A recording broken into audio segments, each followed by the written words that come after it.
సంగారెడ్డి జిల్లా సదాశివపేట మండలం ఆత్మకూరు నుంచి ఏటిగడ్డ సంఘం మీదుగా మాలపాడ్ గ్రామం వరకు పూర్తిగా ధ్వంసమైన రోడ్డు నిర్మాణ పనులు చేపట్టాలని డివైఎఫ్ఐ సంగారెడ్డి కార్యదర్శి అనిల్ ప్రభుత్వాన్ని డిమాండ్ చేశారు. డివైఎఫ్ఐ ఆధ్వర్యంలో సదాశివపేట ఎంపీడీఓ కార్యాలయం ముందు ధర్నా నిర్వహించడం జరిగింది. ఎంపీడీఓ గారు లేకపోవడంతో ఎంపీఓ గారికి వినతి పత్రం అందించారు. ఈ సందర్భంగా అనిల్ మాట్లాడుతూ సదాశివపేట మండలం ఆత్మకూరు గ్రామం నుంచి ఏటిగడ్డ సంఘం మీదుగా మాలపాడు గ్రామం వరకు ఉన్న రోడ్డు అడుగడుగునా పెద్ద గుంతలమయం కావడంతో గ్రామ ప్రజలు తీవ్రమైన ఇబ్బందులు పడుతున్నారని రాష్ట్ర ప్రభుత్వం తక్షణమే స్పందించి ఆత్మకూరు నుంచి ఎటిగడ్డ సంఘం మీదుగా మాలపహాడ్ గ్రామం వరకు పూర్తిగా ధ్వంసమై గుంతలమైన రోడ్డు నిర్మాణ పనులు చేపట్టాలని ఈ సందర్భంగా వారు డిమాండ్ చేయడం జరిగింది. ఈ కార్యక్రమంలో డివైఎఫ్ఐ గ్రామ కమిటీ యువకులు నాగరాజు, ఆనంద్, ప్రశాంత్, మాణిక్యం, నర్సింహులు, దుర్గారాజు, నరేష్, హరికృష్ణ, పాపయ్య, షకీల్, అనిల్, మల్లేశం, నాగరాజు తదితరులు పాల్గొన్నారు.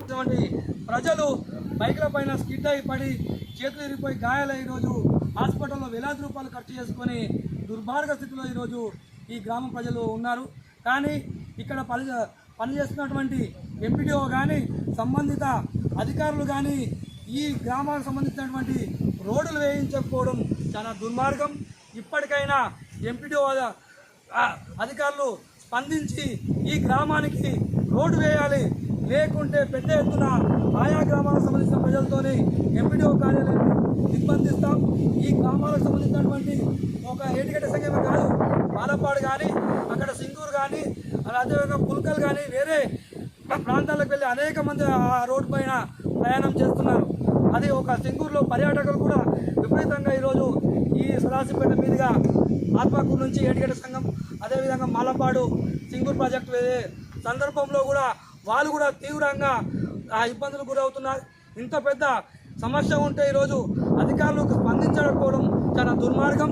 వెంటనే ఈ రోడ్డును బాగు చేయించాలి, లేదంటే ఈ గ్రామ ప్రజలతోని పెద్ద ఎత్తున జిల్లా అధికారుల కార్యాలయాన్ని ముట్టడిస్తామని చెప్పి తెలియజేస్తున్నాం. అదే ఒక సందర్భంలో ఈ గ్రామాలకు సంబంధించినటువంటి బాధలు ఏ విధంగా ఉన్నాయంటే, ఆ గ్రామాలకు సంబంధించినటువంటి ప్రెగ్నెంట్ గర్భిణీ మహిళలు.